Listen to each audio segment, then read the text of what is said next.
जय जिनेन्द्र उत्तम क्षमा। जय जिनेन्द्र उत्तम क्षमा। आपने ये जो एक प्रश्न डाल दिया कि एक ही टाइम में दर्शन अभिषेक का टाइम है, उसी समय कोई अच्छा एक कोई मान लो कस्टमर आ गया, तो इसका कोई अल्टरनेटिव क्या है? कोई वो क्या हो सकता है? मतलब कि पैसा तो फिर बार बार नहीं हो सकता है वो नहीं, प्रख्यात तो मान लो देखिए, आज। पहली बात तो जब ऑप्शन दोनों में से एक ही है तो अल्टरनेट तो कुछ नहीं है। नहीं, उसका वो होता है ना, मतलब आप प्रायश्चित ले सकते हैं ना। देखिए पाटनी अंकल, ये सब हमारी गलियां निकालने के तरीके हैं। प्रायश्चित वहां दिए जाते हैं जहां हमारी मजबूरी होती है। ये उदाहरण हमने इसलिए दिया कि हमारे जीवन में प्रायोरिटी किसकी है। हम अपने नियम को निभा रहे हैं या उस 10 लाख के चक्कर में हम अपने नियम को तोड़ देंगे और ये सोच लेंगे चलो हम प्रायश्चित ले लें। ऐसे तो दुनिया में हर इंसान कर लेगा, फिर नियमों का महत्व क्या रह जाएगा। हमारे यहाँ लिखा है प्राण जाए पर नियम पर नहीं टूटेंगे। हमारे यहाँ शास्त्रों में इतने सारे उदाहरण दिए, सुनिए उदाहरण। यमपाल चांडाल का उदाहरण शास्त्रों में मिलता है। क्या लोभ नहीं मिल रहा था उसको? उसने सिर्फ एक नियम लिया था महाराज से, मैं चतुर्दशी के दिन किसी को फांसी नहीं दूंगा। और उसी दिन राजा के बेटे को फांसी होनी थी। और राजा के बेटे को जब फांसी हो रही थी तो उसके शरीर के ऊपर जितने भी वस्त्र आभूषण थे, करोड़ों अरबों रुपए के वस्त्र आभूषण थे, सोने चांदी से लदा हुआ था राजकुमार, तो वो सब उस फांसी देने वाले उस जल्लाद को, उस यमपाल चांडाल को मिलने वाले थे। पत्नी के मन में तो लोभ आ गया, स्त्रियों को जल्दी लोभ भी आ जाता है। पत्नी के मन में तो लोभ आ गया, अरे काय के चक्कर में पड़ रहे हो, ले लेना प्रायश्चित वापस जा करके, बोल देना महाराज को, जो राजा का आदेश था मानना पड़ता। उसने कहा मेरे प्राण चले जाएंगे लेकिन मैं अपना नियम नहीं तोड़ूंगा। राजा ने 3 बार कहा, गुस्से में कहा, तुझे तो देख, अगर तू मेरी आज्ञा का पालन नहीं करेगा तो मैं तुझे भी मरवा दूंगा। उसने कहा महाराज, आपकी जो आप कहोगे वो मैं कर लूंगा। आज चतुर्दशी है, मैं आज इसको फांसी नहीं दूंगा, आपको जो करना हो कर लो। सोचिए क्या हर्ष हुआ। राजा ने गुस्से में आकर के दोनों को आदेश दे दिया, सैनिकों को उठाओ, फेंक दो समुद्र में, दोनों को फेंक दो ताकि दोनों मर जाएं। और हम सब जानते हैं, हमारे शास्त्रों में आचार्य भगवंतों ने लिखा है उस कथा को, उस अहिंसा व्रत में यमपाल चांडाल को प्रसिद्ध किया और कहा वहां पर उस राजा के बेटे राजकुमार ने तो चूंकि पाप किया था, मगरमच्छ आदि ने खा लिया, लेकिन जैसे ही उस यमपाल चांडाल को फेंका वहां पर देवताओं ने सिंहासन की रचना कर दी, उसकी रक्षा करी, देवताओं ने उसका सम्मान किया। जब पूरी दुनिया ने ये अतिशय देखा, राजा ने जब ये चमत्कार देखा, नतमस्तक हो गया उस चांडाल के आगे। ऐसे सारे उदाहरण समझिए, चाहे वो धीवर का उदाहरण समझिए जिसने नियम लिया था कि मैं पहली बार मेरे जाल में आई हुई मछली को मैं छोड़ूंगा। चाहे आप उस पुरुरवा भील के उदाहरण को समझिए, भगवान महावीर स्वामी को जो जीव था उसने कहा कोए के मांस का त्याग कर दिया तो कर दिया, मेरे प्राण चले जाएंगे लेकिन मैं कोए का मांस नहीं खाऊंगा। उसके प्राण चले गए, मांस नहीं खाया उसने। हम सिर्फ 10 लाख के चक्कर में अपने नियम को तोड़ रहे हैं। मैं वही ये उदाहरण ही इसलिए मैंने जानबूझ करके दिया है कि हमारी मैं लाइफ ऐसे में हूँ।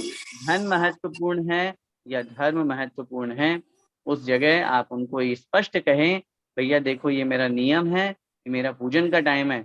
चलो अंकल, मैं तो आपको एक और उदाहरण के माध्यम से समझाता हूँ। ये तो चलो अपने धर्म के उदाहरण थे। आज मोमडन्स में कितनी कट्टरता है।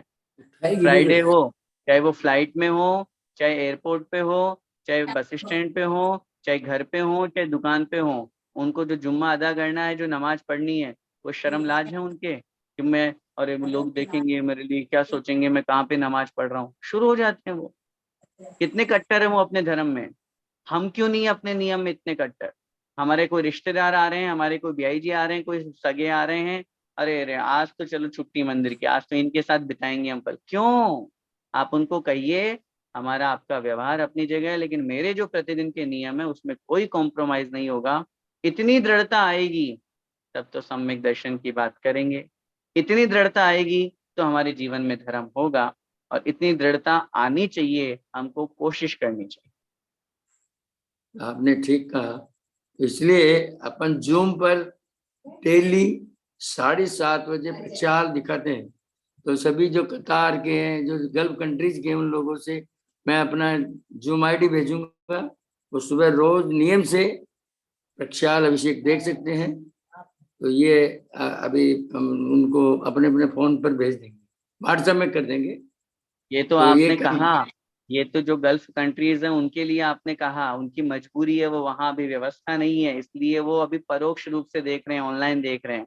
हाँ, लेकिन मैं भविष्य की दृष्टि से कहूंगा कि जैसे बने वैसे आप जिनेंद्र भगवान की प्रतिमा स्थापित कीजिए, एक प्रतिमा स्थापित करें, 3 प्रतिमा छोटी स्थापित करें, लेकिन जरूर करें ताकि प्रत्यक्ष रूप से जिनेंद्र भगवान के दर्शन आपको हो सके। वो तो करेंगे, वो तो है ही, पर अपन ने अपना जो फैसिलिटी अवेलेबल है उसको अवेल करने के लिए हमने उनको रिक्वेस्ट चलिए किया। चलिए, आगे आगे चलिए।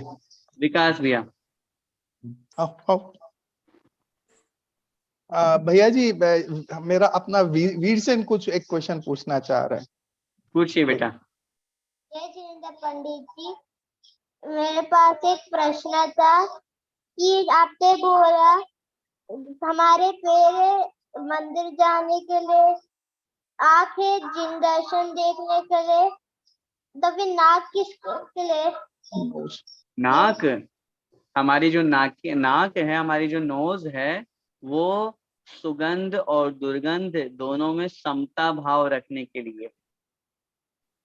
उन दोनों में कभी अपने को ऐसे पार्शलिटी नहीं करना कि नहीं, अगर हम नाक में हमारी दुर्गंध आ गई, कहीं से कोई गंदगी बदबू आ रही है, तुरंत अपन ने अपनी नाक बंद कर ली और अपनी खुशबू के चक्कर में अपन डीओ लगा लेते हैं।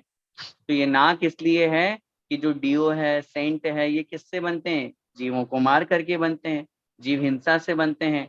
तो अपन अपनी खुशबू के चक्कर में जीवों को मार रहे हैं, तो भगवान यही उपदेश देते हैं। और दूसरी दृष्टि में अगर अपन इसको दर्शन आदि से या भगवान से घटाना चाहें, तो हमारी जो नाक है, भगवान की दृष्टि कैसी होती है? अपन बोलते हैं नासाग्र दृष्टि, तो नाक के ऊपर उनकी दृष्टि होती है। नाक के ऊपर दृष्टि होने का मतलब न आंख खोलते हैं और न पूरी आंख बंद करते हैं। तो नासाग्र दृष्टि मतलब उन्हें संसार से किसी से कोई आशा नहीं है, कोई राग द्वेष नहीं है, कोई विकल्प नहीं है। ये उपदेश हमें उसके माध्यम से मिला करता है, ये अपन को समझना चाहिए। मेरे पास एक और क्वेश्चन है, मैं बोलूं क्या? हाँ पूछो बेटा। जब हम लोग गंधोदक लेते हैं मंदिर से और यूज कर लेते हैं, हम लोग पेड़ों में नीचे जमीन में डालते हैं, तो फिर उसमें अभिनय है क्या? नहीं बेटा, एक्चुअली जब अपन जितना यूज अपने आता है वहां तक ठीक है। उसके बाद में जो बचा हुआ गंधोदक है, उसके लिए 2 ऑप्शन अपने पास में है। या तो अपन घर की छत पे जाकर के, जहाँ पे पैर नहीं पड़ते हो, जहाँ पे अपना आना जाना नहीं होता हो, वहां पे डाल दें, ताकि धूप से वो सूखने में आ जाएगा, सूख जाएगा। First point.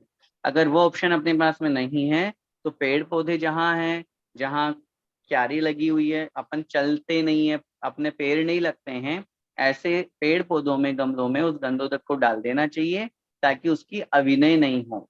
गंधोदक वहां डालने से अभिनय नहीं होगी, दूसरी जगह डालोगे, फेंकोगे। अब आपने अगर दोनों जगह, दोनों ऑप्शन नहीं किए, फिर क्या करोगे? आप नाली में डाल दोगे बचे हुए गंधोदक को, वाश बेसिन में बहा दोगे गंधोदक को। तो जहां एक तरफ अपन गंधोदक की एक बूंद को भी सिर पे लगा रहे, इतनी पवित्र वो, इतनी महान है वो, अपन बोल रहे हैं जिन गंधोदकम वंदे, उस गंधोदक को भी अपन नमस्कार कर रहे हैं, तो उसको नाली में कैसे बहा सकते हैं? तो वो उसके एक विसर्जन का तरीका है, पेड़ पौधों में डालना। पेड़ पौधों में अपन वेस्टेज नहीं डाल रहे हैं, पेड़ पौधों में अपन उसको विसर्जन कर रहे हैं। तो वो विसर्जन का तरीका है। 2 ऑप्शन है, दोनों में से जो बेटर लगे, जो अच्छी व्यवस्था हो, वो करें। बहुत अच्छा तो ये हो कि अगर धूप आती हो बहुत अच्छी, तो वहां पे डाल दें ताकि वो सूख जाए। और अगर ऐसी व्यवस्था नहीं है, तो फिर पेड़ पौधों में उसको डाल देना चाहिए। वो फॉरेस्ट में हम लोग डाल सकते हैं? हाँ, फॉरेस्ट में डाल सकते हो, बस ये ध्यान रखो वहां पे पैर नहीं पड़ना चाहिए, अपना आना जाना नहीं होता हो वहां पे, उस जगह पे डालो। जय जिनेंद्र। जय जैन, जय जैन भैया जी। सुधीर जी जैन।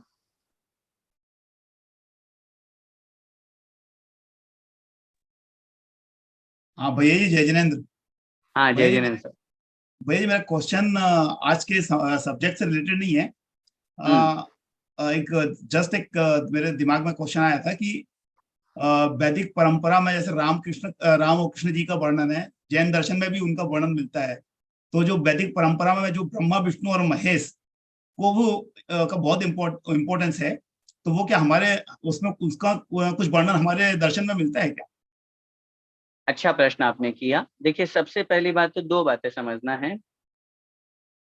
आपने कहा कि रामकृष्ण जी का वर्णन उनके यहाँ भी है वैदिक परंपरा में और अपनी श्रमण परंपरा में, अपने धर्म में भी है। ऐसे ही ब्रह्मा विष्णु महेश का वर्णन वैदिक परंपरा में बहुत अच्छा दिया हुआ है, तो क्या ऐसा वर्णन अपने यहाँ पर भी है क्या? तो इसके उत्तर में मैं यही कहना चाहूंगा, पहली धारणा या पहली बात तो अपन ये समझ लें कि ये जो इनके पास जो वर्णन है, चाहे वो ब्रह्मा जी का हो, चाहे विष्णु का, चाहे महेश का, या रामचंद्र जी का या कृष्ण जी का, हकीकत में तो अनादिकालीन धर्म तो है जिन धर्म, प्राचीन धर्म है जिन धर्म। क्योंकि उसका भी मैं सारे लॉजिक अपने पास में और सारे तो अपन उस चीज को सिद्ध करके बता सकते हैं, चाहे वो सनातन धर्म हो, हिंदू धर्म हो, या किसी भी धर्म की दृष्टि से कहें। इनके यहाँ सबसे प्राचीन क्या माना जाता है? वेद माने जाता है। वेद से प्राचीन कुछ नहीं है हिंदू धर्म में, सनातन धर्म में। और वेदों में ऐसा लिखा हुआ है कि जैन धर्म के 24 तीर्थंकरों की वंदना करने से 60 लाख या 60 करोड़ तीर्थों की वंदना का पुण्य लगता है। तो इस बात से ये सिद्ध हो रहा है कि भगवान ऋषभ देव पहले हो चुके और ये बाद में हुए, है ना। इसके अलावा न केवल एक एग्जाम्पल, कम से कम सैकड़ों ऐसे एग्जाम्पल हैं जो यजुर्वेद, जो ऋग्वेद आदि हैं, शुक्ल वेद आदि हैं, इनमें सब में वर्णन दिया हुआ है। तो जिस चीज में अगर कोई वर्णन दिया हुआ तो इसका मतलब उसके पहले था, तभी तो उन्होंने उस बारे में एग्जाम्पल दिया।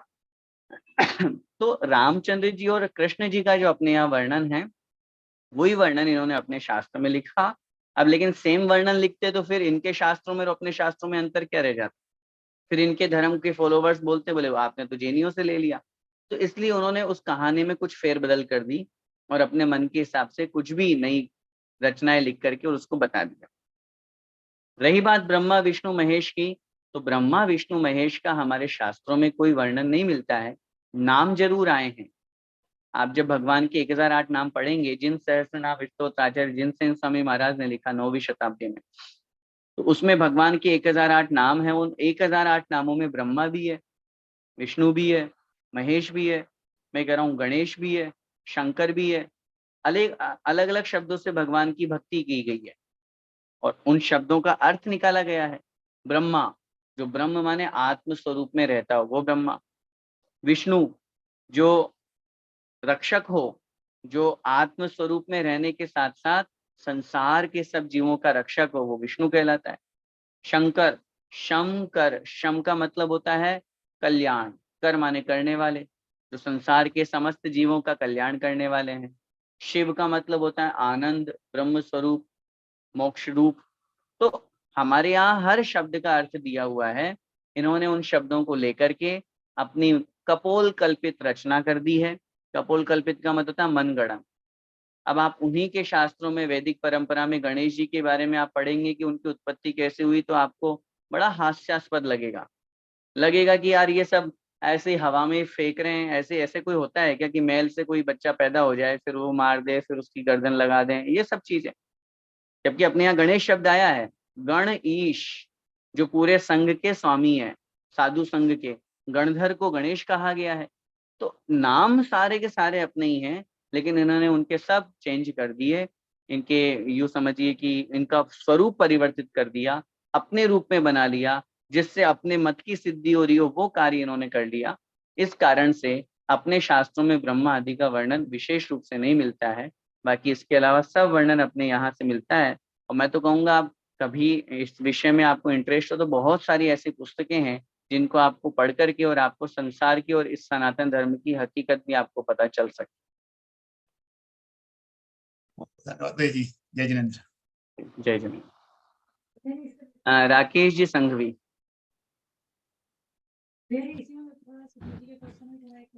जय जिनेंद्र। जय जिनेंद्र।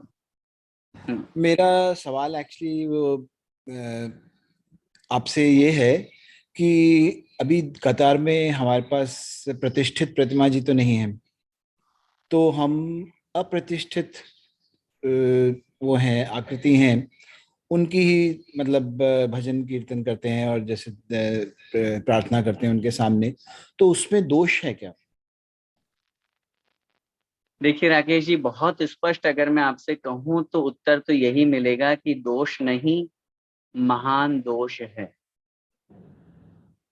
आप अप्रतिष्ठित उस आकृति को छोड़ दीजिए, मात्र जिनवाणी को विराजमान करके भी करेंगे तो आपको पुण्य मिल जाएगा। लेकिन अप्रतिष्ठित प्रतिमा को आप पूजा कर रहे हैं, पूजा पाठ कर रहे हैं, अभिषेक कर रहे हैं, उसके सामने आप भक्ति भाव कर रहे हैं, तो आपको दोष लगेगा। और न केवल आपको और आपके निमित्त से जितने लोगों को आप करा रहे हैं उन सबको भी दोष लगेगा और उन सबके दोष के भागी आप बनेंगे।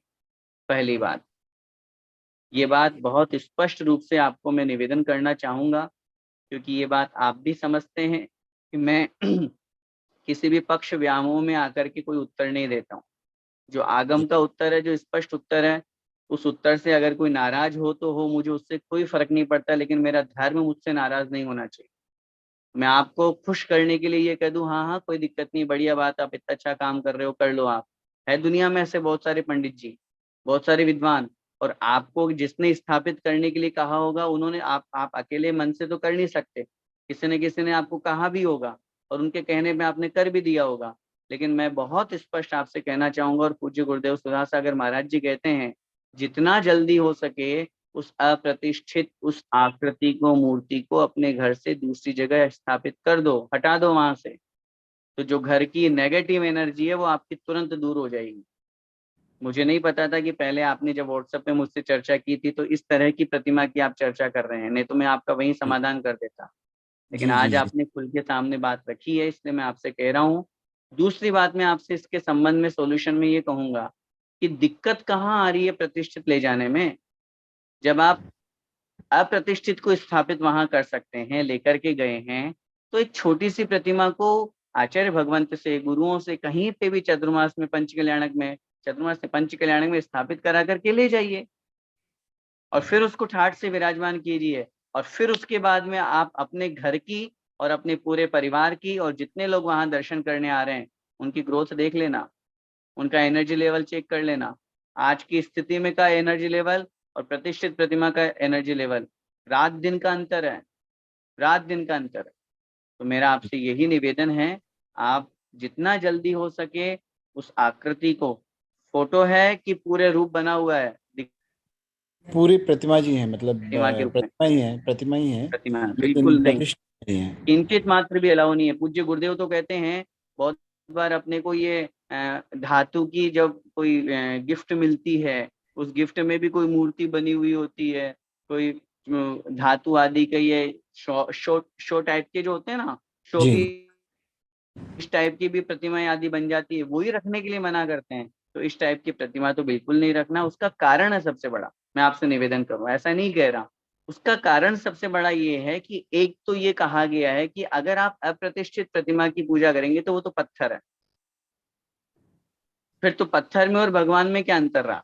जब तक हमारे यहाँ पर प्रतिष्ठा नहीं होती, प्राण प्रतिष्ठा नहीं होती, सूर्य मंत्र नहीं दिया जाता, तो वो प्रतिमा पूज्य नहीं कहलाती। दुनिया में कितने सारे स्थान हैं, कितने सारी मूर्तियां हैं जो, अच्छा मूर्तिकार के यहाँ जो मूर्ति रखी हुई है, शिल्पकार के यहाँ जो मूर्ति रखी हुई है, उस मूर्ति में और आपकी वेदी पे विराजमान वाली मूर्ति में क्या अंतर रह जाए? वो भी वही है। अभी वो उसके ऊपर चढ़ रहा था, चप्पल जूते पहन करके उसके छेनी हथौड़े से उसकी तैयार कर रहा था, फिनिशिंग कर रहा था, पॉलिश कर रहा था, सब कुछ कर रहा था। शुद्धि कब हुई उसकी? बिना शुद्धि के, बिना पंच कल्याणक के कोई भी प्रतिमा पूज्य नहीं होती है, और उल्टा वो नेगेटिव एनर्जी देती है। हाँ, हो सकता है कोई आपको ये एग्जाम्पल शास्त्रों का दे कि शास्त्रों में लिखा हुआ है कि कोई प्रतिमा यदि सैकड़ों वर्षों से पूजी जा रही हो, सैकड़ों वर्षों से कम 100 वर्ष लिखा, और सैकड़ों वर्षों से अगर वो पूजी जा रही है और अपने को नहीं पता, प्रशस्ति भी नहीं लिखी हुई है, पुराने व्यक्ति भी सब चले गए और अपने को नहीं पता ये कब से पूज रहे हैं, कब से मंदिर है, किसने इसकी प्रतिष्ठा कराई, किसने सूर्य मंत्र दिया, कब पंच कल्याणक हुआ, आपको नहीं पता। लेकिन ये आपने सुना है अपने दादाजी के मुख से, अरे हम भी जब जन्म लिए थे तब भी ये भगवान थे। तो इसका मतलब ये सैकड़ों वर्षों से पूजी जा रही है तो वो अपने आप प्रतिष्ठित हो जाती है। अप्रतिष्ठित प्रतिमा भी सैकड़ों वर्षों से पूजी जाने के कारण से प्रतिष्ठित हो जाती है। तो सैकड़ों वर्ष बहुत आगे है, बहुत दूर है, और वो मजबूरी थी और अपने को पता नहीं है, इसलिए वो सेंटेंस कहा गया है। लेकिन जहां अपने को साक्षात सामने पता चल रहा है कि नहीं ये गलत है, तो अपने को कभी भी उसका सहारा नहीं लेना चाहिए। मैं आपसे यही निवेदन करूंगा उसको आप अलग कर दीजिए, सामने आप फोटोज रख लीजिए, जी। भगवान महावीर स्वामी की, बड़े बाबा की, जहां जहां आपको जो फोटो लगे उनका बहुत अच्छा फ्रेमिंग कीजिए, माँ जिनवाणी को स्थापित कीजिए, गुरुओं की चित्र स्थापित कीजिए, और फिर वहां बैठ करके आप पूजन अर्चन कीजिए, भक्ति भाव कीजिए, जैसे अपन घर में अपन करते हैं वही चीज वहां है। लेकिन अगर आपको जैसे ही टाइम मिले या जैसे ही मौका पड़े, जैसे ही मुहूर्त अच्छा हो, आप भारत से आकर के गुरुदेव के चरणों में प्रार्थना करके एक प्रतिष्ठित प्रतिमा जरूर लेकर के जाकर के और वहां विराजमान करें, ताकि अपना संकल्प भी पूरा हो और आपके निमित्त से कितने लोग प्रतिदिन जिनेंद्र भगवान के, वीतरागी भगवान के, प्रतिष्ठित भगवान के दर्शन करेंगे, तो आपको कितना पुण्य लगेगा। तो इस कार्य को ऐसा कीजिए। जी पंडित जी, धन्यवाद। जय जिनेंद्र। जय जिनेंद्र। अरहम जी बढ़ जाते हैं। जय जिनेंद्र पंडित जी। जय जिनेंद्र।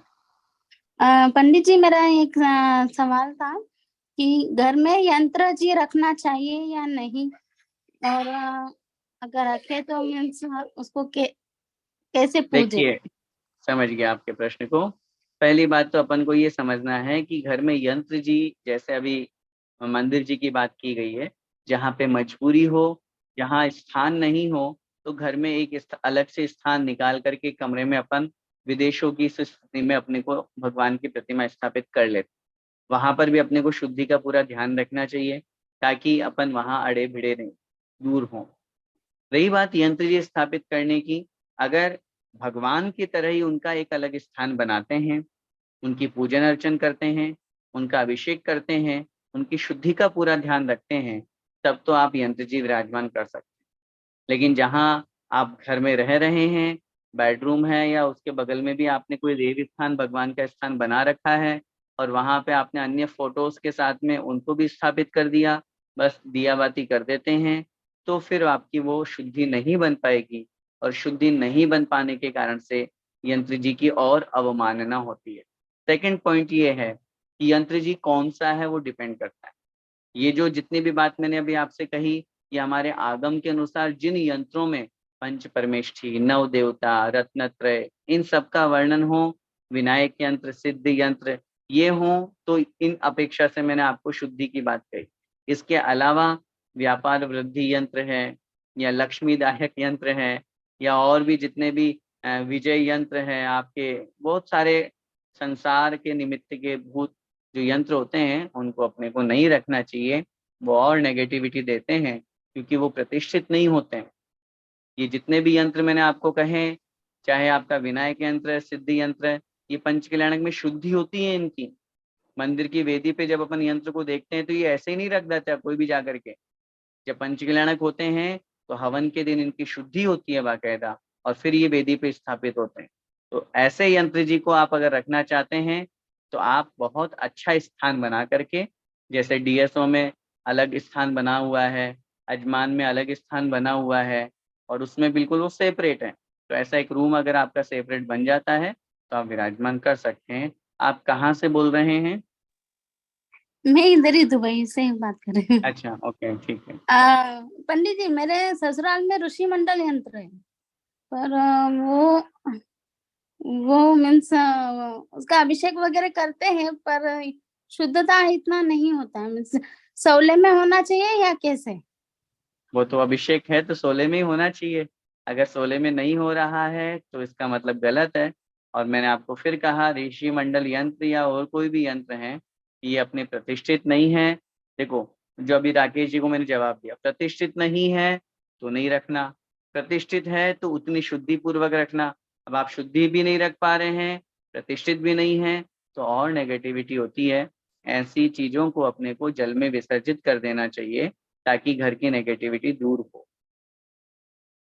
धन्यवाद। जय जिनेंद्र। जय हिंद। पल्लवी जी जैन।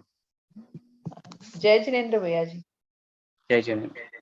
भैया जी एक जनरल क्वेश्चन था मेरा कि ये जैसे अपन पानी छानने के लिए नल के नीचे अपन कपड़ा लगा लेते हैं, तो आजकल सब घर में आप जैसे बोले छान के लगा लो, अगर आप छान नहीं सकते हो तो कपड़ा लगा लो नल के नीचे, तो आप जीव को बचा रहे हो। तो हम पानी छान के तो ले रहे हैं, फिर उसकी जीवानी करनी होती है या कैसे? हम लोगों ने तुरंत जीवानी करनी चाहिए या शाम में? वो बहुत ख्याल आता है कि इसकी भी तो जीवानी करनी चाहिए, तो हमने कैसे करना चाहिए? देखिए, पहली बात तो मैंने ऐसा कभी नहीं कहा कि आप नल के नीचे छन्नी लगा लेंगे तो आपका छानने का काम पूरा हो जाएगा। हाँ, किसी प्रसंग में मैंने ये जरूर आपसे निवेदन किया था कि जब हम पानी छानने की बात करते हैं तो सही विधि तो यही है कि हम दोहरे मोटे छन्ने से पानी छानें और उस पानी छानने के बाद उस जीवानी को हम यथास्थान पहुंचाएं। First point. अब अगर हम ऐसा नहीं कर पा रहे हैं, हमारे पास घरों में ये सब साधन उपलब्ध नहीं है कि हम जीवानी को यथास्थान वापस पहुंचाएं, तो कम से कम हमें दोहरे मोटे छन्ने से पानी तो छानना ही चाहिए। सॉरी। हमें दोहरे मोटे छन्ने से पानी तो छानना ही चाहिए। कम से कम हम जीवों के भक्षण से तो बच जाएंगे। अगर हम पानी नहीं छानेंगे तो दो पाप लगेंगे, हमने जीवों को मारा भी और जीवों को खाया भी, जीवों का भक्षण भी किया। यहाँ इस स्थिति में हम जीवाणी नहीं पहुंचा पा रहे हैं, ये हमारी कमी है, प्रमाद है, मजबूरी है। लेकिन कम से कम हम पानी जो छान करके ग्लास में जो पानी आया है वो हम पी रहे हैं, तो हम जीवों को खा तो नहीं रहे हैं। मरण जरूर हो गया उनका, क्योंकि हमने जीवानी को वहां नहीं पहुंचाया, लेकिन जीवों को हम खाया तो नहीं। रही बात जो केवल आजकल अपन नल में जो छन्नी लगा देते हैं उससे अपना काम चल जाए, नहीं चलता। वो तो एक फॉर्मेलिटी है खाली, और कुछ भी नहीं है। क्योंकि वहां आपने पानी छाना, छन करके पानी आ रहा है, जीव कहाँ है? उस थैली में है। वापस टोटी आपने चला दी, जीव कहाँ है? उस थैली में है। उस थैली थोड़ी देर बाद में 5-10 मिनट बाद वो थैली सूख गई, मतलब वो जीव मर गए। अब जो पानी आ रहा है वो उन जीवों से मरे हुए जीवों से मिक्स होकर के आ रहा है पानी तो नीचे। तो वो तो सिर्फ एक फॉर्मेलिटी है और कुछ भी नहीं है। मैं कह रहा हूँ कि उस छने हुए पानी, जो छन्ना लगाया हुआ है, जो थैली लगाई हुई है नल पे, उसके बाद में भी नीचे आप कपड़ा लगाइए, दोहरा मोटा छन्ना, तब आपके छने पानी का नियम पूरा होगा। पूरा नियम तो तभी पूरा होगा जब दोनों काम आप करें। लेकिन उतना नहीं कर पा रहे हैं तो कम से कम छना हुआ पानी तो पिए। ये तो सिर्फ अपन ने कचरा साफ करने के लिए लगा रखा है और कुछ नहीं है। हकीकत पूछो तो कुछ नहीं होने जाने वाला। क्योंकि एग्जाम आप समझिए ना लॉजिक, आपने छन्नी लगा दी, थैली लगा दी, पानी छन के नीचे आ गया, मान लिया आपकी बात। अब वो जीव कहाँ गए? छन्नी में रह गए अंदर। 5 मिनट बाद, 10 मिनट बाद, 15 मिनट बाद, आधा घंटे बाद वो छन्नी सूख गई, थैली सूख गई। अब जीव कहाँ गए? मर गए, क्योंकि वो पानी के जीव थे। पानी नहीं मिला तो मर गए वो। अब वापस आपने जब टोंटी चालू करी तो अब अगला जो पानी आएगा वो कहाँ से आएगा? उन मरे हुए जीवों से मिक्स होके आएगा। क्या मतलब निकला? इसलिए दोहरा मोटा छन्ना जरूर उसका अपने को उपयोग और प्रयोग करना चाहिए, तभी छना पानी अपन उपयोग कर पाए। ठीक, जय जैन, धन्यवाद। सुधीर जी ने वापस हैंड रेस किया है या पहले वाला ही है? नहीं, फिर से किया। अच्छा, फिर से जी बोलिए। सुधीर ने क्वेश्चन पूछा था कि जैसे इतने धर्म चल रहे हैं और विष्णु धर्म, ये धर्म, और अपने यहाँ जो बताया है आदिनाथ भगवान के पोते थे मारीची जब संवत्सरण से बाहर आए तो उन्होंने गुस्से में सॉरी, आपकी आवाज नहीं आ रही है क्लियर।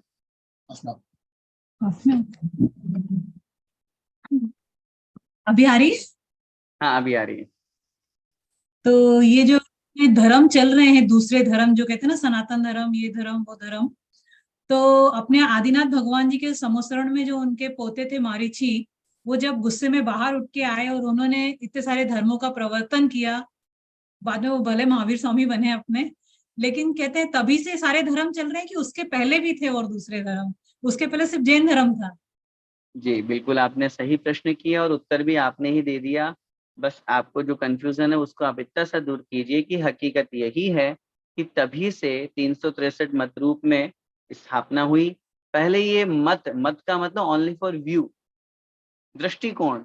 मैं ऐसा मानता हूँ, जस्ट मेरा ओपिनियन है ये। मेरा व्यू ये है, मैंने अपनी धारणा बना ली, नहीं ऐसा ही होता है, नहीं ऐसा ही होता है। ये ओनली व्यू था, मानते सब जैन धर्म ही थे। जितनी प्रजा थी सब लोग जैन धर्म ही मानते थे, अनादिकालीन धर्म जैन धर्म ही है। लेकिन बाद में धीरे धीरे वो जो मत है वो धर्म के रूप में परिवर्तित होने लगे। जैसे एग्जाम्पल समझिए, अभी आप लोगों ने एक नाम सुना होगा ब्रह्मा कुमारीज का। अभी मुश्किल से कोई 20-30 साल हुए होंगे, 20-25 साल मैक्सिमम मान रहा हूँ मैं इसकी उम्र। इसके पहले कुछ था ही नहीं ब्रह्मा कुमारी। अब बीके शिवानी मैम है या कोई भी है XYZ, तो आज ये जितने भी इसके फॉलोवर्स हैं ये सब नई नई बातें या जो चीजें सामने लेकर के आ रहे हैं। हकीकत में आप डेप्थ में जाएंगे तो सब जैनिज्म है। जैन दर्शन में कैसे ध्यान करना, क्या करना, वो सब चीजें वही सिखा रहे हैं। फर्क सिर्फ इतना है, हमारे यहाँ त्याग तपस्या की बात करते हैं, वो इसकी कोई बात नहीं करते। आप आराम से खाओ पियो, आराम से ध्यान करो। अब ये अभी एक चीज सिर्फ ध्यान की प्रोसेस चल रही थी इनकी। आज से 15 साल पहले का मुझे अच्छी तरह से याद है, जहां मैं रहता हूँ वहीं पास में इन्होंने अपने केंद्र की स्थापना करी, अपना सेंटर बनाया। तो लोगों को आकर्षित करने के लिए सिर्फ इतना सा कहा, आप यहाँ आओ, हम आपको योग और ध्यान करवाएंगे। वो धीरे धीरे वो कराने लगे, ध्यान कराते कराते ये सारी की सारी मेडिटेशन में और सब चीजें वो ऐसे ऐसे बोलते जाते हैं। अब उनके यहाँ एक शिव बाबा नाम के व्यक्ति हैं, वो कहते हैं कि शिव जी ने इसमें अवतार लिया। उन व्यक्तित्व में एक दादाजी टाइप के हैं, उनकी फोटो आती है वहां पे, नीचे लिखा था शिव बाबा। अब मैं आपसे ये कहना चाह रहा हूँ कि अभी सिर्फ ये एक दृष्टिकोण था, अभी सिर्फ ये एक योग ध्यान की प्रोसेस थी। धीरे धीरे अब ये धर्म बनता जा रहा है। और मैं गारंटी के साथ में कह रहा हूँ, आज से आने वाले 50 साल बाद में जैसे साईं बाबा की मूर्तियां बनी, अन्य धर्म वालों की मूर्तियां बनी, ऐसे शिव बाबा की मूर्तियां बन करके उनके मंदिर बनना स्टार्ट हो जाएंगे। तो ये 363 एक सिर्फ मत थे, व्यू थे, दृष्टिकोण थे। बाद में इन लोगों ने धर्म मान लिया उस चीज को, और धर्म मान करके आज इतने सारे विचित्र धर्म अपने को दुनिया में दिखाई दे रहे। अपने को लगता है वे हिंदू धर्म, सनातन धर्म, उसमें कितनी सारी शाखाएं हैं, कितने सारे धर्म उसके अंदर छिपे हुए हैं, उसमें भी अलग अलग है। कोई क्या मानता है, कोई क्या मानता है, कोई क्या मानता है। तो हकीकत यही है, अनादिकालीन जैन धर्म ही है, सर्व प्राचीन जैन धर्म ही है। और ये 363 मत भी जो चले हैं, ये इस हुंडाओ काल का दोष है, इसलिए यहाँ पर चले। इसके अलावा अगर नहीं होता तो अनादिकालीन जो धर्म है वही चलता रहता। इस कारण से अपने को ये धारणा बनानी चाहिए। और दूसरा इसी में कि जो कहते हैं अपने 6 खंड हैं, मलेश खंड, और ये अपने भारतवर्ष में तो अपने को मालूम है जैन धर्म है। बाकी भारतवर्ष से बाहर भी अपन जाते हैं, जैसे अमेरिका है, यूके, यहाँ तो जैन धर्म का कोई यानी फॉलोअर अपन ही लोग पहुंच जाए तो होते हैं, वहां से कुछ भी नहीं है उनका इनपुट इसमें। तो ये जैसे वर्तमान की समय की स्थिति की आप बात कह रहे हैं कि विदेशों में आज धर्म की स्थिति नहीं है, लेकिन हकीकत अगर देखा जाए तो आप इतिहास अगर आप पढ़ने के इच्छुक हों तो जरूर आप पढ़िएगा। और एक बुक लिखी है जिनेश्वर दास, डॉक्टर जेडी जैन, जिनेश्वर दास जी ने, विदेशों में जैन धर्म। बुक का नाम ही यही है, विदेशों में जैन धर्म। आप इसको सर्च कीजिएगा और इस बुक में आप पढ़ेंगे तो आपको ये आश्चर्य होगा कि जितना धर्म अभी तक हमारे भारत देश में है, इससे कई गुना धर्म विदेशों में पहले था। मंदिर थे हमारे, बड़े बड़े प्राचीन मंदिर थे हमारे। उन्होंने तो इसमें इतना स्पष्ट किया है कि एक जगह पे पंचमेरु बने हुए थे, नंदीश्वर रूप में बना हुआ था। नंदीश्वर का पूरा, जैसे आजकल अपने भारत में बनाने लग गए अपन, नंदीश्वर के मंदिर बनाने लग गए। बहुत सारे मंदिर आज, कितने प्राचीन मंदिर या कितनी प्राचीन मूर्तियां आज भी वहां विदेशों में मिलती है। आज आप जाकर के देखें जब विदेशों में अन्य स्थानों पर, तो वहां पे हमारे प्रतिमाओं का सिर अलग किया हुआ है, धड़ अलग किया हुआ है। तो बहुत सारे मंदिर थे हमारे, लेकिन बाद में चूंकि उनके फॉलोवर्स नहीं रहे, उनको मानने वाले नहीं रहे, सब वहां पर उन्होंने एक बहुत स्पष्ट बात लिखी, बोले सब जगह आजकल सुरा सुंदरी का खेल होने लग गया। पाश्चात्य संस्कृति आ गई, सब ड्रिंक करते हैं और प्रोस्टिट्यूट, तो वो सब वेश्यागमन आदि। तो इस कारण से वो संस्कृति पूरी समाप्त हो गई। लेकिन विदेशों में भी जैन धर्म था, और आज अब चूंकि अब दूसरे रूप में सामने आ रहा है, तो इस दृष्टि से अपने को ये समझना चाहिए कि पूरे आर्य खंड में ही धर्म था। समयानुसार काल कवलित हो जाता है, समय के अनुसार परिवर्तन होता है, ये समझ करके अपन को धारणा बनानी चाहिए। और दूसरे से मलेच खंड है, ये खंड है, उसमें भी जैन धर्म के अलावा कोई और धर्म होता है कि वहां सिर्फ जैन धर्म ही? वहां सिर्फ जैन धर्म ही होता है। फर्क सिर्फ इतना होता है कि ये अलग बात है कि वहां मिथ्या दृष्टि जीव ज्यादा पाए जाते हैं, सम्यक दृष्टियों की संख्या कम होती है। मोक्ष वहां से नहीं होता है। मोक्ष तो आर्य खंड में पैदा हुए जीव को ही होगा, म्लेच्छ खंडी को कभी मोक्ष नहीं हो सकता, ये नियम। एक छोटा सा क्वेश्चन था, शंका थी मन में कि अभी जो पानी छानने की जीवानी की बात कर रहे थे हम लोग, तो अगर व्रतों, वैसे तो यहाँ कोई और साधन है नहीं, हम लोग को बॉटल का ही पानी पीना है, छान के लेना है, जो भी करना है, व्रतों में हम उनको गमलों में डाल सकते हैं क्या बिलछानी करके? फिर से बोलिए।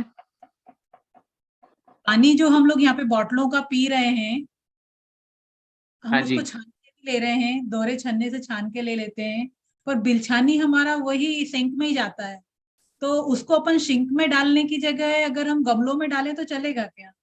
नहीं नहीं नहीं, वो तो दोनों एक ही हैं। सिंक में जाएंगे तो कम से कम पानी में तो पानी में इकट्ठे तो होते रहेंगे, पानी तो मिलता रहेगा उनको। गमलों में आप डाल देंगे तो गमलों में तो पानी सूख जाएगा, सोख लेंगे वो, तो जीव तो मरेंगे ही मरेंगे। तो जीव तो दोनों तरफ मरण को प्राप्त हो रहे हैं, लेकिन चूंकि सिंक में जाने से वो पानी में है, इतना तो अपने को वहां पे ये भाव बन रहा है कि चलो पानी की जीव अपन अनछने पानी में डाल दिया, बिलछाने की पूरी व्यवस्था नहीं बन पाई। तो उस दृष्टि से तो फिर पानी में जाना ही ज्यादा ठीक है। जय जिनेन्द्र, धन्यवाद। जय जय। जय जिनेन्द्र भैया जी। हाँ जय जैन विकास भैया। अच्छा भैया जी, आपके माध्यम से मैं जस्ट ये एक छोटा सा पॉइंट रेज करना चाहता हूँ। आज जो वीडियो बना है कनाडा से, हमारे संदीप जी और पारुल जी, ध्रुव और हार्दिक, आपसे डिस्कस हो रही थी, तो आप दो शब्द बताइए, बोलिए। देखिए, ये बहुत अच्छी आपने प्रोसेस चलाई है, और डेफिनेटली कनाडा से जब ये वाला वीडियो मेरे सामने आया तो मैं बहुत खुश हुआ। आपने मुझे अभी याद दिलाया, मुझे याद तो था कि क्लास में मुझे बोलना है, लेकिन वो फ्लो में और मैं निकल गया।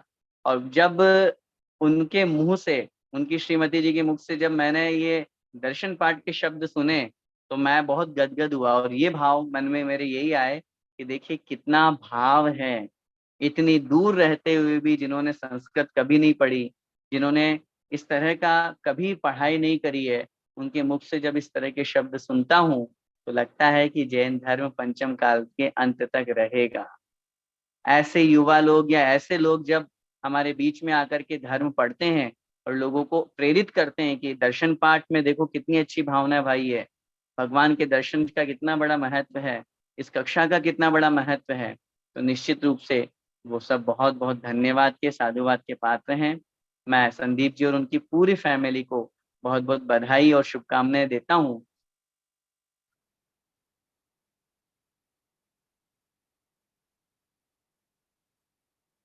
पड़ा हुआ है, बहुत अच्छी वहां पर अपनी बात रखी, क्वेश्चन आंसर के माध्यम से बात रखी। तो ये कहीं ना कहीं मैं फिर कहना चाहूंगा, ये हमारे संस्कार हैं, ये हमारे माता पिता के संस्कार हैं। आपको जो संस्कार मिले हैं, आप उन्हीं संस्कारों की बदौलत आप वहां तक पहुंच पाए हैं, और आज इतना दूर रहते हुए भी आपके अंदर ये भावना है कि मुझे सीखना है, अपने बच्चों को सिखाना है, उन बच्चों को साथ में लेकर के सिखाना है। तो ये कहीं ना कहीं वो संस्कार ही हैं। ऐसे संस्कार हमारे बने रहें, जिन धर्म की प्रभावना के निमित्त से अगर अपन आगे आते हैं और इस तरह की बात लोगों के बीच में रखते हैं। पूज्य गुरुदेव तो कहते हैं, अगर आपकी बात से एक व्यक्ति भी इंस्पायर हुआ, ज्यादा की नहीं कह रहा, एक व्यक्ति भी इंस्पायर हुआ, तो आपको महान पुण्य का बंध होगा, और इतना पुण्य का बंध होगा कि आप आगे जाकर के शुद्ध केवली बनेंगे। बड़े पंडित जी ने एक बार हमको समझाया था कि तुम क्या सोचते हो, हम लोग जो पढ़ाते हैं, हम लोग जो शिविर लगाते हैं, जो कक्षाएं लगाते हैं, ऐसे ही लगाते हैं? नहीं, मैंने एक दिन पहले भी कहा था, मेरा भी स्वार्थ है इसमें, मेरा भी पुण्य है इसमें, मेरा भी अपना फायदा है इसमें। उन्होंने वहां लिखा है शास्त्रों में, शुद्ध सागर महाराज ने, अगर हम किसी को नमोकार मंत्र भी सिखाते हैं, हमारे निमित्त से उसने नमोकार मंत्र सीखा, इतना पुण्य बंधेगा, आगे जाके हम शुद्ध केवली बनेंगे। आपने वीडियो बनाई, आपने लोगों को इंस्पायर किया, लोगों को प्रेरित किया कि नहीं देखो कितनी अच्छी कक्षा चल रही है, इतना अच्छा पढ़ाया जा रहा है, हम क्यों नहीं हफ्ता में सिर्फ 1 घंटे का समय निकाल करके कक्षा पढ़े, तो आपसे जितने व्यक्ति इंस्पायर होंगे उन सबको जितना पुण्य लगेगा उसका 6वां भाग आपके खाते में जाएगा। तो इसलिए आप बहुत बहुत बधाई के पात्र हैं। इसी तरह से अन्य लोगों को भी जिन्होंने अब तक बनाई हैं, सब लोगों के लिए मैं एक साथ अभी कहना चाहूंगा, और आगे भी जो बनाएंगे उनके लिए अभी एडवांस में बहुत बधाई और शुभकामनाएं। आप बहुत करने के लिए, धर्म के लिए आप सामने वाले को प्रेरित कर रहे हैं, धर्म पढ़ने के लिए, ये बहुत पुण्य का कार्य है। बहुत बहुत साधुवाद। संदीप और पारुल को हमारा आशीर्वाद और अनुमोदना। बहुत अच्छा हमें भी लगा, पर आज दिखाई दे दिया तुम। सब ठीक है ना? हाँ, अरेंज मित्र मंडल की ओर से आशीर्वाद। चलिए पंडित जी। जय जावान के ज्ञान ते सुझे लोकालोक, सोवाणी मस्तके नमु सदा देत्यु वाणी भारती लोहे जपू दिन रेन, जो तेरा शरणा गए सो पावे सुख चैन। देव भजो अरिहंत को गुरु सेवा निर्ग्रंथ, दया धर्म पालो सदा यही मोक्ष का पंथ। 9 बाणों में।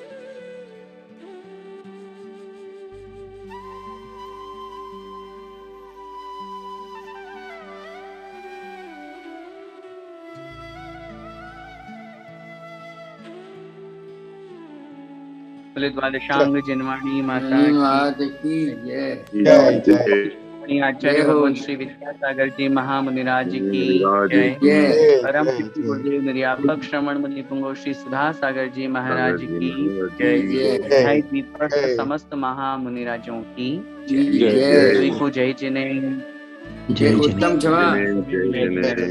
उत्तम क्षमा। उत्तम क्षमा।